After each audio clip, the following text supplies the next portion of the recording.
Doctor recently मी notice केलं आहे की मला जेव्हा पिरियड्स येतात तर खूप जास्त पेनफुल होतं आहे अँड ऑल्सो हेवी ब्लीडिंग पण होतं आहे. पिरियड्सच्या टाईमला I feel like very fatigue and tired.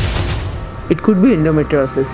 Endometriosis is not just a painful period. It will have other symptoms like painful cramps which will not get relieved with the help of usual painkillers. Then there can be a bloating होईल. त्यानंतर आपल्याला painful periods severe फॉर्ममध्ये राहतील. त्याच्यामुळे chronic fatigue वाटतं, खूप थकल्यासारखं वाटतं. पेन ड्युरिंग किंवा after intercourse you will get that pain also.